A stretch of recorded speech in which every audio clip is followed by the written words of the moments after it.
1 Pedro, capítulo 3, a partir do versículo de número 8. Vamos ler do 8 ao 12. Diz assim: E finalmente, sede todos de um mesmo sentimento, compassivos, amando os irmãos, entranhavelmente misericordiosos e afáveis, não tornando mal por mal, ou injúria por injúria, antes, pelo contrário, bendizendo, sabendo que para isto fosse chamados, para que, por herança, alcanceis a bênção. Porque quem quer amar a vida e ver os dias bons, refreie a sua língua do mal, e os seus lábios não falem engano. Aparte-se do mal e faça o bem, busque a paz e siga, porque os olhos do Senhor estão sobre os justos, e os seus ouvidos atentos às suas orações, mas o rosto do Senhor é contra os que fazem males. Amém? Queridos irmãos, eu terminei aqui, fiquei 3 terça-feiras dando instruções para esposas e maridos, e logo após, antes disso, eu falei para alguns grupos específicos. Agora, depois de falar para esse grupo específico, eu quero voltar novamente a atenção dos irmãos a toda a igreja. Você vai observar no versículo 8 que diz assim: e finalmente sede todos. Ou seja, agora o discurso se volta para todos novamente. Agora é como se o apóstolo Pedro começasse um resumo de tudo que ele falou. E agora ele vai nos apresentar uma série de princípios. E os irmãos sabem o que são princípios, né? Princípios são bases, são pilares, aonde nós erguemos paredes. Por exemplo, uma vez alguém me perguntou e disse assim: pastor, como diga aí uma maneira de eu interpretar a Bíblia com facilidade. Eu disse: então aprenda os princípios da Bíblia Sagrada. Aí você vai interpretar toda a Bíblia com facilidade. E ele disse: cite alguns princípios. E eu comecei a citar para eles. Eu disse: olha, por exemplo, o princípio da glória de Deus, onde a Bíblia diz: portanto, quer comamos, bebamos ou façamos qualquer outra coisa, que façamos para a glória de Deus. Se você souber o princípio da glória de Deus, você nunca vai interpretar as Escrituras contra a glória de Deus. Você vai sempre fazer essa pergunta: é para a glória de Deus? Então é de Deus, então eu devo seguir esse raciocínio. Os princípios são pilares, onde nós erguemos paredes. E o apóstolo Pedro agora, ele começa a mostrar alguns princípios para uma vida vitoriosa, não é? Tanto diante de homens, como diante do próprio Deus. Inclusive a epígrafe desse texto, dessa primeira parte que a gente leu no capítulo 3, fala acerca do amor fraternal. Então se nós observarmos esses princípios, são as bases elementares para a gente viver os melhores momentos diante das piores circunstâncias. Os irmãos observarem, as circunstâncias não são boas, elas são piores, mas diante das piores circunstâncias, a gente pode viver excelentes momentos se nós observarmos esses princípios. Por exemplo, eu li agora do versículo de número 8 ao versículo de número 12, e essa primeira parte aqui do texto, ela vai falar acerca dos nossos relacionamentos. Primeiro eu falei para os irmãos de princípios de relacionamento entre governantes e governados, falei de patrões e empregados e falei de maridos e mulheres. Agora os relacionamentos são relacionamentos que devem nortear todo o nosso pensamento como igreja do Senhor. E a primeira coisa que eu quero mostrar aos irmãos aqui, o primeiro ponto, que eu acho que nós não vamos conseguir passar daqui hoje, é o versículo de número 8. E o versículo de número 8, dentro do contexto de relacionamento, ele vai começar a falar sobre o relacionamento entre os irmãos, não é? Entre nós, o relacionamento entre os membros da igreja do Senhor. E aí nós vamos observar uma coisa interessante, é porque o nosso relacionamento com Deus, ele é vertical. Agora, nós falamos de baixo para cima, não é? Olhamos para o alto de onde vem o nosso socorro. Agora tem uma coisa interessante, é porque se o relacionamento vertical não tiver consequência no relacionamento horizontal, então nós não estamos falando de Deus. Porque quanto mais nós nos aproximamos de Deus, mais nós temos comunhão com os irmãos. E aí eu vou falar uma coisa assim, um postulado da Bíblia. Ou seja, uma coisa que não se pode mudar, que não se pode revogar. Se alguém acha que está crescendo muita intimidade com Deus e não tem um relacionamento bom com os irmãos, eu vou dizer, reveja a sua intimidade, porque é com todo mundo, menos com Deus. Porque quanto mais a gente se aproxima de Deus, mais a gente gosta, se apaixona pelos irmãos que estão em nossa volta. Mais a gente ama os irmãos que estão em nossa volta. Então, o relacionamento vertical, ele tem que trazer consequências no relacionamento horizontal. Por exemplo, quer ver um exemplo na prática? Eu não posso ser tão íntimo de Deus, profeta de Deus na terra, e olhar para o meu irmão e chamar ele de demônio. Não posso. Eu tenho que chamá-lo de irmão. E a primeira coisa que o apóstolo Pedro mostra nesse sentido é que como deve ser o nosso relacionamento entre irmãos. E aí, irmãos, a grande prova do amor de Deus em nossa vida é o amor que nós temos pelos irmãos. E aí, se nós pegarmos o versículo 8, o apóstolo Pedro agora, ele vai destacar alguns aspectos desse relacionamento com o irmão. Primeiro aspecto que eu quero relacionar para os irmãos aqui é a unidade de pensamento. Aí você vai ver uma coisa interessante, quando ele diz, e finalmente sede todos em o mesmo sentimento. Pegue só essa primeira parte, ele diz, e finalmente sejam todos em o mesmo sentimento. Essa palavra sentimento também pode se traduzir por pensamento. Aí o apóstolo Pedro está dizendo, então, finalmente, sejam todos vocês em o mesmo sentimento. Aí nós vamos analisar isso aqui. Primeiro, finalmente. Porque nós vamos observar, irmãos, se olhar o texto, esse finalmente aqui, ele não significa, esse finalmente, ele não vai significar a conclusão de um pensamento. Porque se você prestar atenção, antes do finalmente tem uma conjunção i, que faz ligação com o texto anterior. Anteriormente nós falamos do marido, e falamos como o marido deveria tratar a esposa, para que as suas orações não fossem impedidas.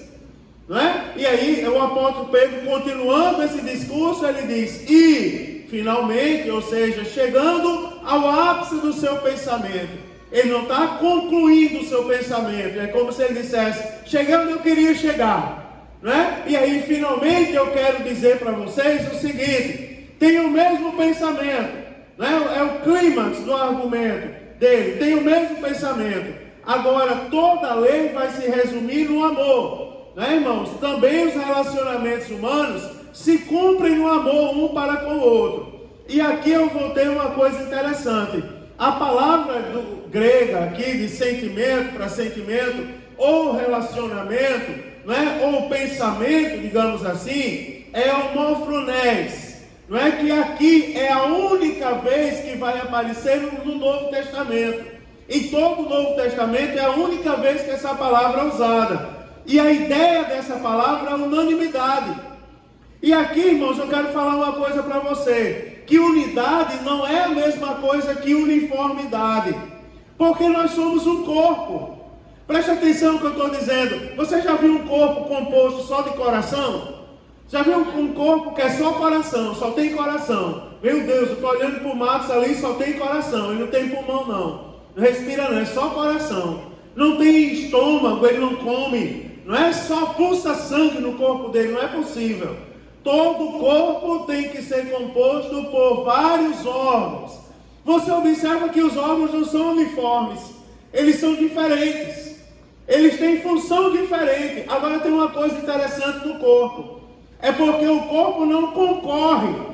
Apesar de fazer parte do mesmo corpo. Você já viu uma coisa interessante? A quantidade de músculo que se move no seu corpo para você mexer o dedo do pé. A Quando sai o comando do cérebro e a quantidade de nervo e músculo que se contrai para poder você mexer o dedo do pé. Se você for analisar isso biologicamente, é uma quantidade incrível. Passa por várias partes do corpo, cada parte tem uma função diferente da outra. Agora, interessante é porque as funções não se chocam. É como a igreja é um corpo. E nós somos como órgãos do corpo, somos comparados a isso. Agora, os órgãos não se chocam. Embora tenham diferentes funções, mas eles se complementam. Você entende isso? Os órgãos se complementam. E aqui o apóstolo Pedro está dizendo: sejam todos em um mesmo sentimento, ou todos no mesmo pensamento. Ou seja, vocês são diferentes, tá certo? Vocês são diferentes, mas em meio à diferença, nós cooperamos entre si. Vocês viram quem estava aqui quinta-feira passada? Quem estava aqui quinta-feira passada, no culto da Vitória? Quem pregou aqui foi o irmão Valfrido, o lendário Valfrido. Irmão Valfrido, ele faz umas coisas na pregação dele, que eu disse no final. Essas coisas é só o irmão Valfrido que faz, ninguém tenta imitar. Porque ele foge todas as regras da homilética, da hermenêutica. Ele deixa o púlpito da igreja, ele anda, ele dá uns pulos que a gente não entende, aparentemente fora do contexto da pregação. De nada ele olha para a gente, dá uns pulos, levanta as canelas bem no meio das costas. É interessante, é o jeito que Deus usa ele, você já viu? É o jeito, mas Deus usa, e a gente dá glória, a gente sente a presença de Deus. É diferente da maneira como Deus me usa para pregar, como Deus usa o presbítero Samuel, o evangelista Eduardo, é diferente. Mas em nossa diferença, nós cooperamos para o mesmo propósito. E o mesmo Deus é glorificado. Agora é interessante, porque a Bíblia ela tá dizendo assim, ó. Você observa que não é uma uniformidade. Se fosse uma uniformidade, todo mundo se vestia igual a mim. Ou vamos pegar aqui um modelo, um homem bonito, pegar o João, ó, como está bonito hoje, elegante.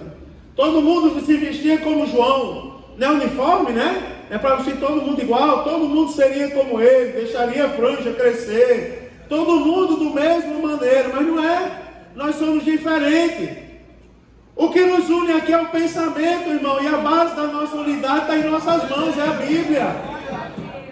Aí o apóstolo Pedro é sábio quando ele diz assim, ó, quando ele fala de unidade de pensamento, ele diz: finalmente, sede todos em um mesmo sentimento e o mesmo pensamento. Você vai ver, a igreja não é sinônimo de uniformidade, mas de cooperação. Nós, como cristãos, nós podemos discordar da maneira como as coisas são feitas. Agora nós devemos concordar com o conteúdo. Você concorda? Nós devemos concordar com o conteúdo. Se o conteúdo é a palavra, glória a Deus. Eu estava vendo essa tarde um comentário de um pastor que eu admiro, de nível nacional. E ele estava fazendo um comentário sobre um pregador que lançou uma pregação no Netflix. E ele disse assim: eu sentei com minha esposa ontem para assistir a pregação. E ele disse assim: olha, eu gostei da pregação.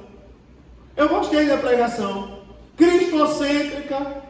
Ele começou a pregação com o objetivo e cumpriu todos os objetivos da pregação. Inclusive ele disse, é um pastor radical, assembleianozão, tradicional. E ele disse assim: olha, eu já indiquei aquela pregação para várias pessoas que estão desviadas da igreja.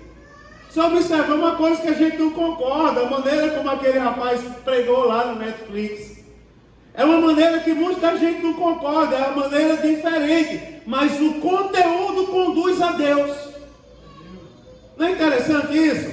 Tem irmãos que os adolescentes fizeram um jogral aqui, e teve um irmão bem tradicional da nossa igreja aqui, chegou para mim e disse: ô pastor, eu não gosto desses jograis.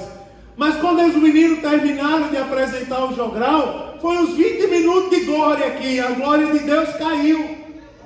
Ou seja, discorda da forma, mas o conteúdo é o mesmo, irmão, tem que ser o mesmo. Como é que a gente vai saber que o conteúdo é bom? Se ele estiver de acordo com a palavra de Deus. Se não contrariar a palavra de Deus, é bom. Se contrariar em um ponto sequer, aí já complicou a coisa. Você observa como o apóstolo Pedro está nos ensinando, não é, irmãos? Como ele está nos ensinando. Eu escutei um autor que ele diz assim: tendo em vista a variedade de dons e talentos que Deus deu ao seu povo, existem as diferenças de opinião. Porém, o apóstolo Pedro quer que os cristãos sejam governados pela mente de Cristo, de modo que as diferenças não dividam, mas enriqueçam a igreja. Aí ele exorta os crentes a viver, sabe como? Em harmonia. Ele chama a atenção dos crentes apenas a viver com o seu irmão, né, irmãos? Em unidade de pensamento. Quer ver uma coisa interessante? A unidade de pensamento é tão interessante que Jesus, o próprio Jesus, orou por unidade de pensamento. Pegue a sua Bíblia aí, por gentileza, e abra no Evangelho segundo escreveu João, capítulo de número 17. João, capítulo 17. Olha o versículo de número 21. João 17, versículo 21, vai dizer assim, ó. Aliás, eu vou ler a partir do 20, que é onde começa o parágrafo. Jesus orando pelos discípulos. João capítulo 17, versículo 20. Aí ele diz assim: eu não rogo somente por estes, mas também por aqueles que, pela sua palavra, hão de crer em mim. Aí o 21 diz assim: para que todos sejam quantos?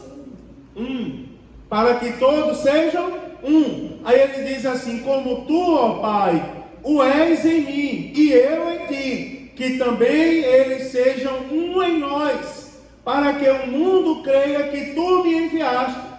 Observe só o versículo 20, depois a gente lê o 21. Você vai ver, aliás, observe o 21, depois a gente lê o 22. Ele diz assim, se você pegar o versículo e inverter a ordem, você vai ver que ele vai dizer assim: para que o mundo creia que o Senhor me enviou, eu, o Senhor e eles precisamos ser quantos? Ou seja, nós precisamos pensar da mesma maneira. E como é que nós vamos pensar da mesma maneira? Observando a nossa regra de fé e prática. A Bíblia é uma só. Não é uma Bíblia para mim e uma para o Mário Newton.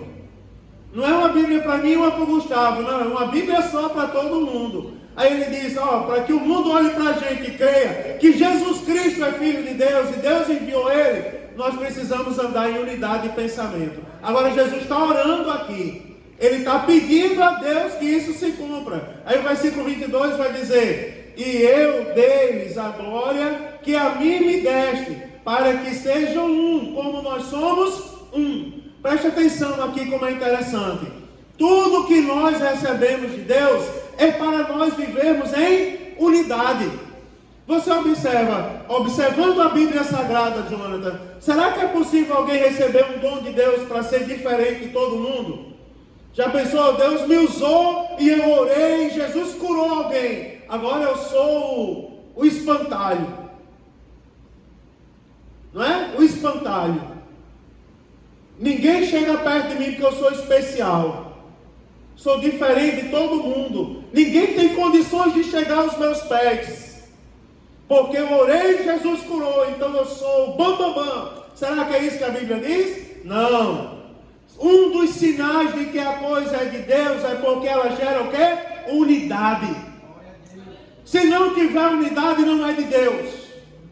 Olha o que eu estou falando pela palavra. E quer ver o cumprimento dessa palavra? Abra sua Bíblia em Atos, capítulo de número 4. Atos dos Apóstolos, capítulo de número 4. Lá naquela passagem de Ananias e Safira, versículo de número 32. Só vou ler o versículo. Como era naquela época, você vai ver, Jesus orou, aí a Bíblia diz assim, versículo 32, capítulo 4, versículo 32 de Atos.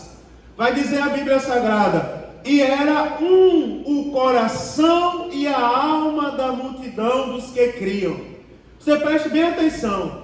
Qual era o sinal daqueles que criam? É porque o coração era de todos, era quanto? E a alma era quanto? O que isso significa? O que um sentia, o outro sentia. Quando o corpo estava feliz, todo mundo. Quando o corpo estava triste, todo mundo estava triste. Quando um estava feliz, todo mundo estava feliz, contagiava. Não é interessante a Bíblia? Aí a Bíblia diz: e era um coração e a alma da multidão dos que criam.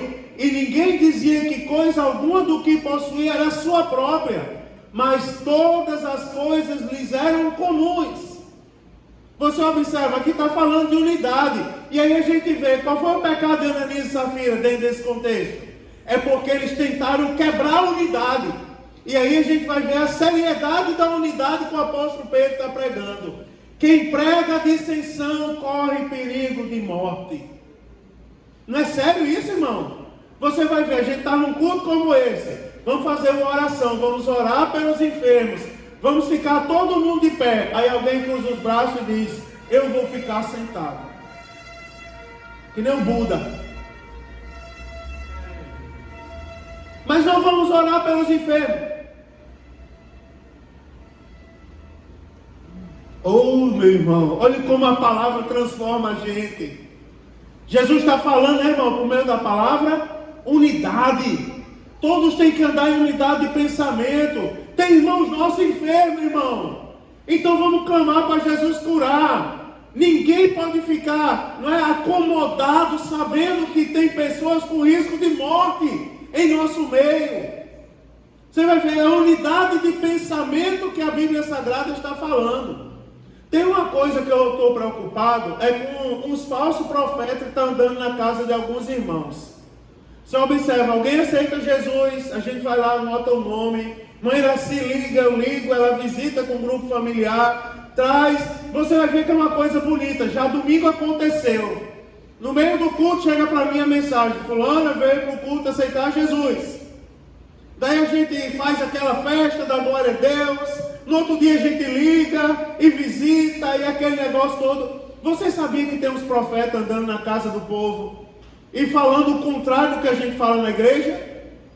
Meu irmão, você aceitou Jesus na igreja, foi o que você achou da igreja? A igreja é uma bênção, não é? Pastor é uma bênção, os obreiros são uma bênção. Rapaz, mas não se alegre com isso não. Que esse pastor aí, está com o pé na cova, já tem 7 anos que ele está aí, o pé já está na cova para ir embora. Não se alegre não, se entristeça. Aí a pessoa para baixo, oh meu Deus do céu, que será da igreja agora? Profeta de Baal, e já anda pregando morte pelas casas. Quer ver uma coisa, irmão? Essa igreja é uma igreja madura, é uma igreja de leitores da Bíblia Sagrada. O que você vai fazer se chega um profeta na sua casa? Porque a profecia tem que ser julgada conforme a palavra. Se a profecia não estiver na palavra, ela não é de Deus. E vai os profetas desse aí, irmão. Se eu não fosse tão sério, vinha aqui atrás de mim todo dia. Veio uma vez atrás de mim, eu saí para a mercearia ali, e tinha um ali brigando na rua, chamando palavrão com o vizinho, e aquela patifaria toda. Quando foi daqui a pouco, passou, estava varrendo a calçada. Pastor Mário, eu disse: pois não, minha irmã. Fez uma pagelança ali na calçada, aí disse assim: arruma tuas coisas, que essa semana está indo embora. Eu disse: quem mandou me dizer isso? Ela disse: Deus. Depois o mesmo Deus mandou dizer para a senhora: vai dobrar o joelho, pedir perdão a ele. Aqueles palavrões que a senhora estava chamando na rua ali não é da parte dele. Aquela briga com o vizinho não é da parte dele. Vai se consertar primeiro para poder querer ser profeta de Deus. Ora, se levantar para andar na casa do novo convertido para dizer: não vá para a igreja, fica em casa, não vai, não coloca mais teus pés naquela igreja. Irmão, quero te dizer pela palavra, isso é o Satanás querendo roubar a sua bênção, meu irmão. Isso é o Satanás querendo roubar a bênção dos irmãos, meu irmão. O meu prazer está na casa do Senhor. A Bíblia diz: alegrei-me quando me disseram: vamos à casa do Senhor, meu irmão. Você vai ver que esses profetas aí, estão correndo o risco de morte. E estão querendo pregar morte, levar pessoas para a sepultura com eles. Mas em nome de Jesus, está repreendido pelo poder da palavra de Deus essa noite, meu irmão. Todo pensamento contra a vontade de Deus na sua vida está repreendido esta noite. Quer ver? Eu vou continuar. Porque em Cristo, irmãos, as paredes, você observa as paredes, as divisórias são demolidas, tanto para judeus como para gregos. Eu vou mostrar a vocês. Abra sua Bíblia na carta aos Efésios. Carta do apóstolo Paulo aos Efésios. Aonde o pastor acha essas coisas, meu irmão? Na Bíblia. Efésios capítulo 2. Vamos ler os versículos 13 e 14. Olha o que é que diz aí. Olha o que é que diz Efésios capítulo 2, versículo de número 13 e 14. Olha que versículo bonito. Diz: mas agora em Cristo vós, que antes estavam longe, já pelo sangue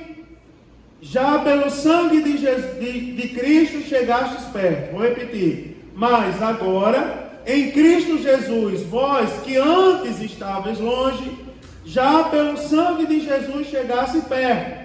Aí o versículo 14 justifica, porque começa com porque junto e sem acento. É uma resposta. Aí diz assim: porque Ele é a nossa paz, o qual de ambos os povos fez um, e derrubado a parede da separação que estava no meio.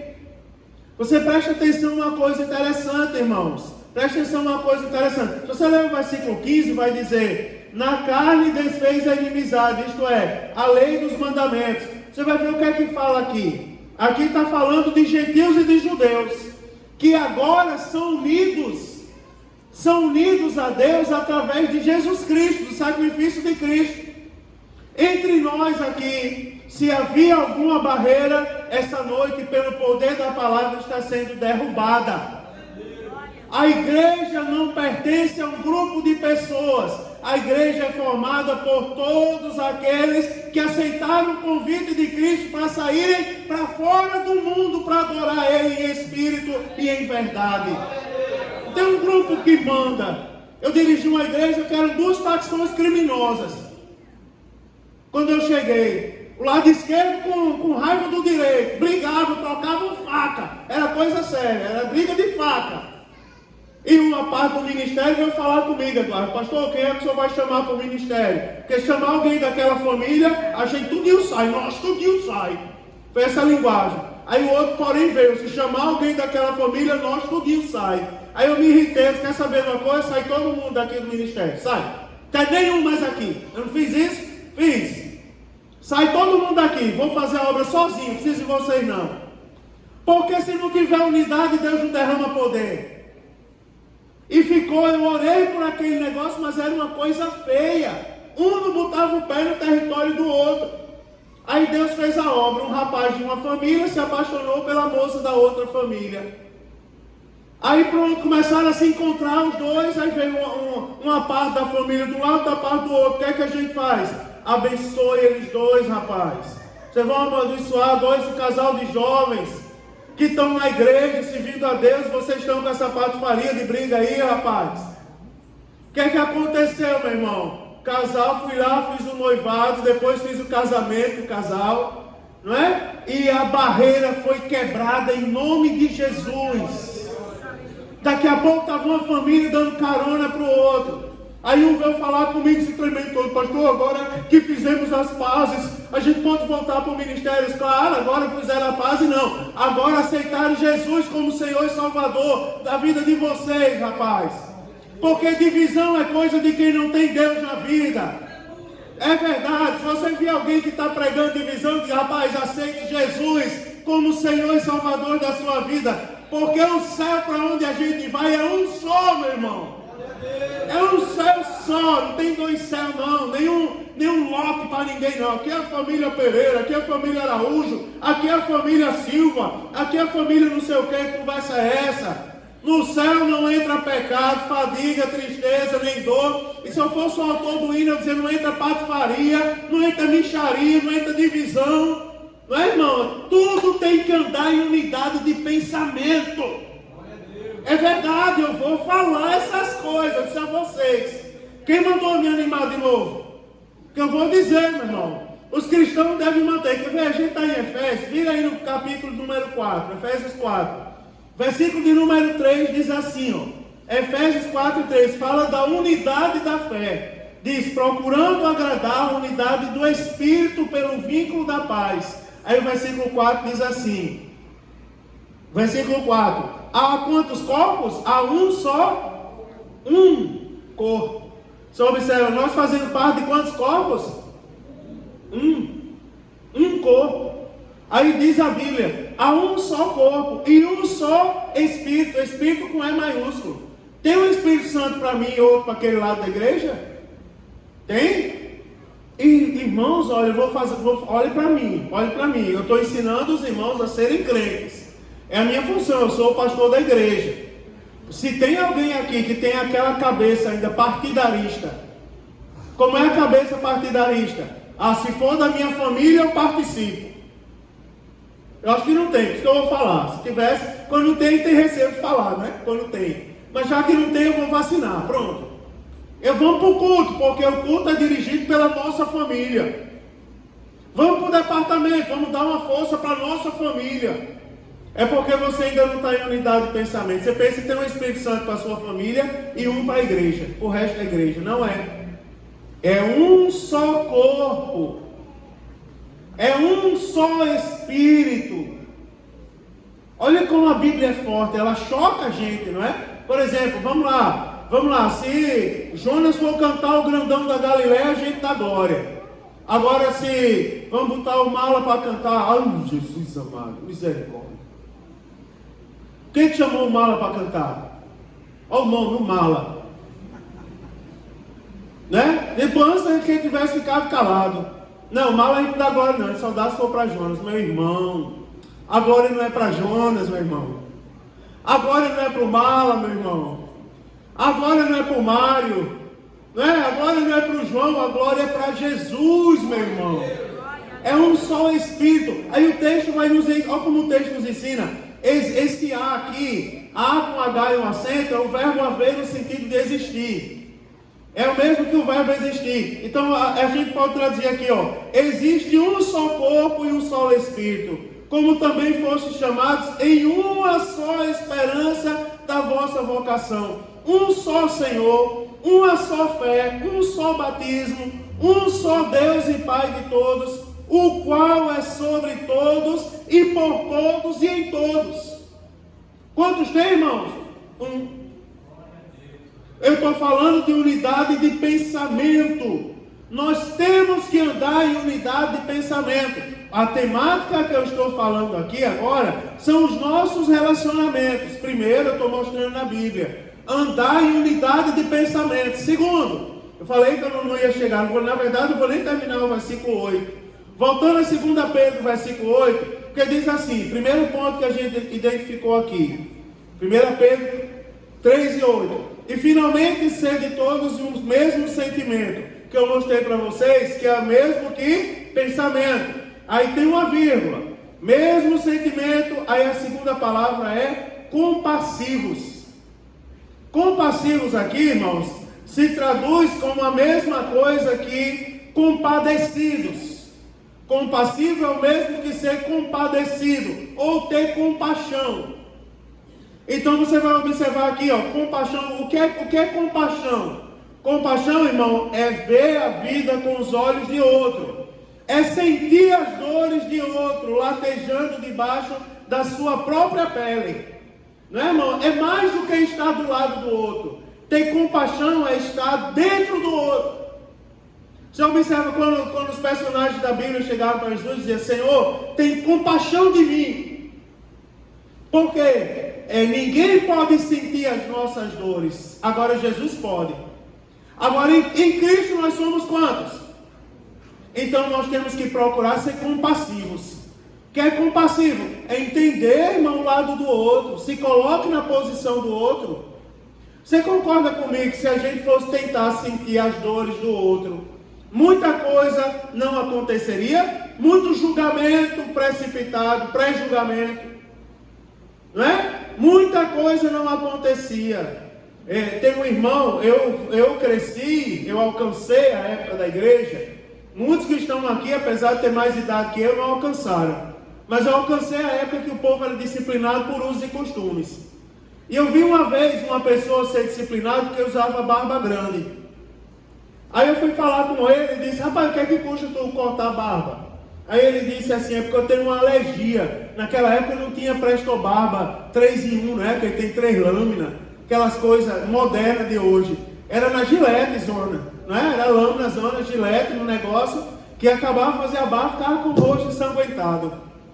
Da tua época, Eduardo. E eu não alcancei essa época eu não tinha barba ainda. Mas é verdade. Mas aí o irmão disse assim: olha, Mário Sérgio, sabe por que eu não tiro a barba? Porque eu tenho uma alergia no rosto. Eu vou tirar uma vez para você ver. Aí ele pegou a Gillette Zona, eu comprei a Gillette, a marca boa, comprei lá e dei para ele. Ele colocou naquele aparelho, tinha uma rosquinha assim, né? Né? E vai encaixar ali.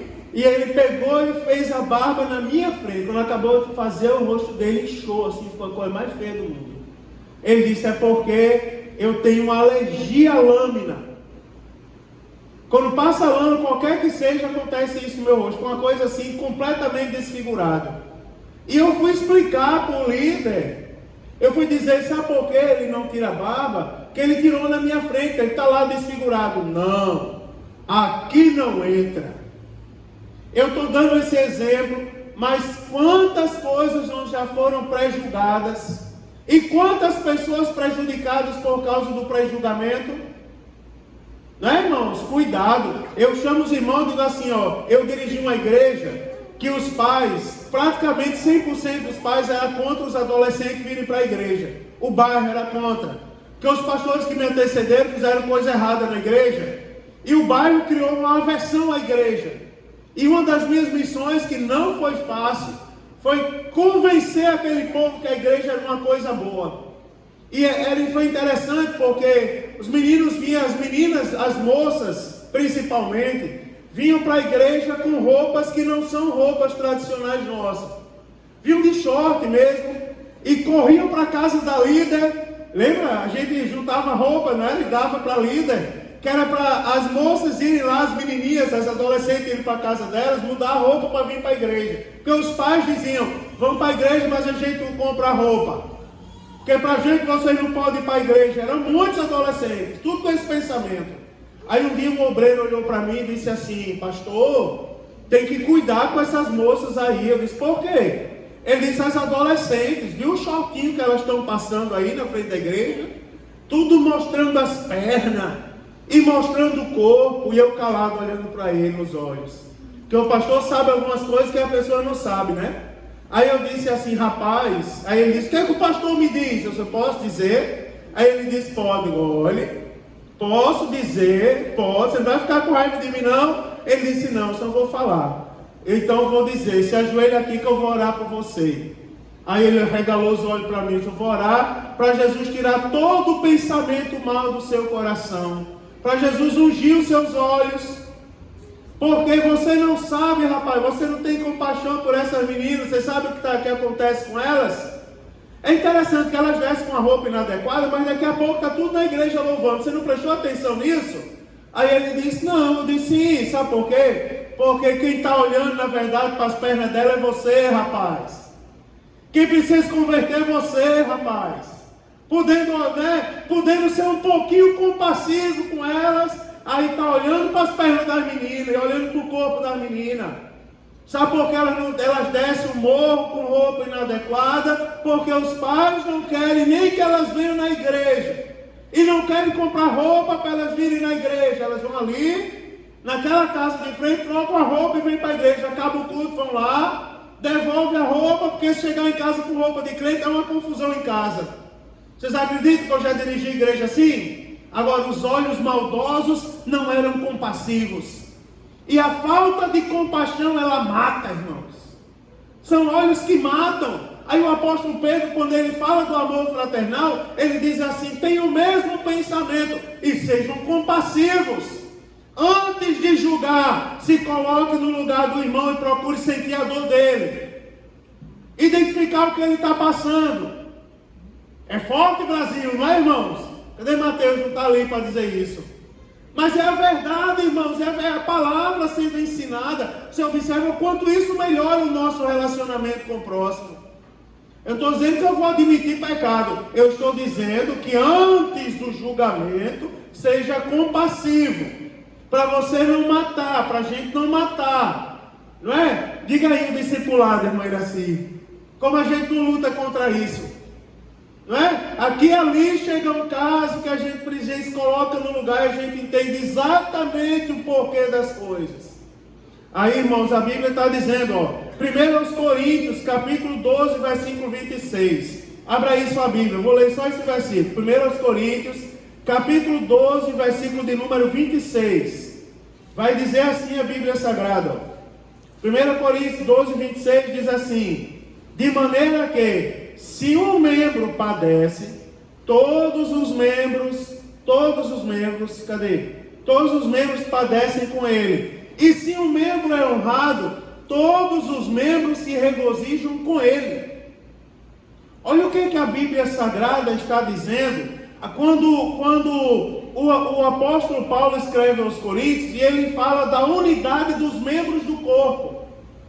Você vê, quando ele diz assim, você pega o corpo. O irmão Samuel acabou de testemunhar aqui, ele pensava que a dor era o apêndice, é isso? Era o apêndice que o senhor disse que pensava, a dor? O apêndice. Quando tem uma dor no apêndice, alguém que já teve aqui, você consegue andar tudo normal, como se nada tivesse acontecendo? Diga aí, você já teve crise de apêndice? Teve uma cirurgia que ficou em casa sem poder fazer nada um bocado de tempo. Porque o corpo padece. Aí o apóstolo Paulo, falando de unidade dos membros do corpo, no versículo 26, aí ele disse assim, se um membro padece, todos padecem.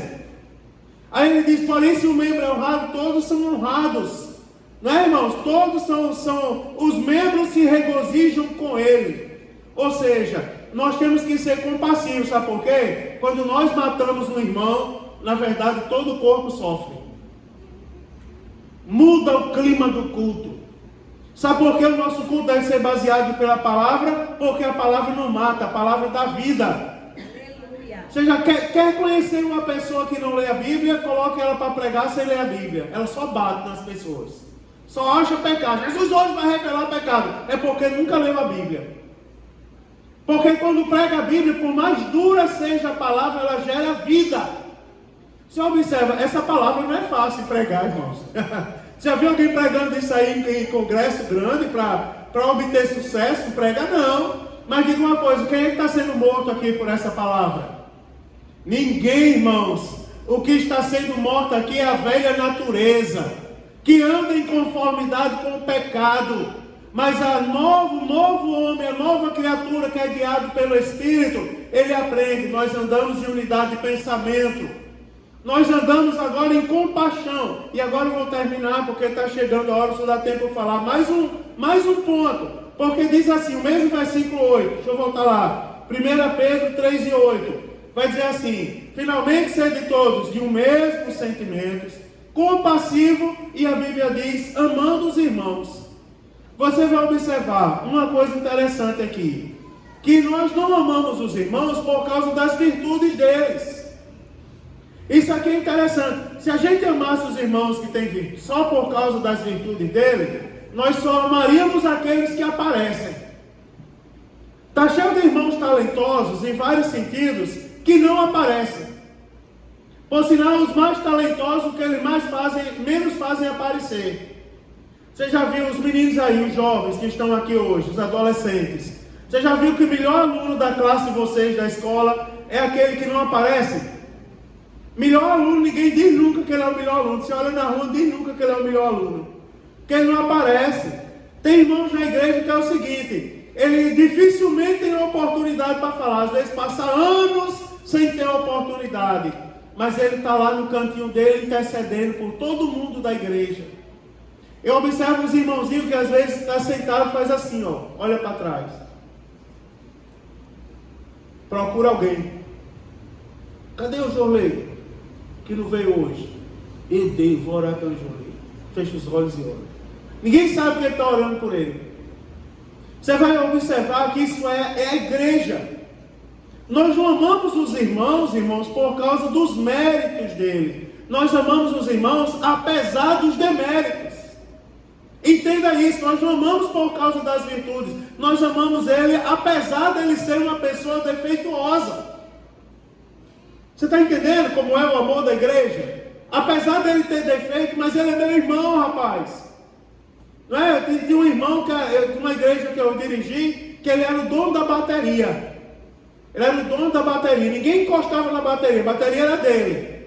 Aí eu fiz um acordo com os irmãos. Irmão, quando ele tiver, vamos fazer uma cerca na bateria. Na época que fazia quadro, fazia uma cerca, vamos fazer uma cerquinha. E deixa ele lá. E cá para nós, não tocava nada, irmão. Estragava os hinos da harpa, tudo. Não era 6/8, ele dava um si bemol. Tinha nada a ver. Vertia tudo. Tudo atravessado. Mas era um irmão, mas ele se tornou um personagem dispensável no culto. Você acredita que chegou um ponto que a igreja amava cantar o hino da harpa errado quando aquele irmão estava no culto? Só por causa, parece que no dia que cantava certo não tinha unção. Só tinha graça quando o irmão estava lá tocando errado. Porque é a igreja do Senhor. Não é, irmãos? Nós não amamos por causa dos méritos, nós amamos apesar dos deméritos. Apesar do irmão ter aquele defeito, mas é meu irmão.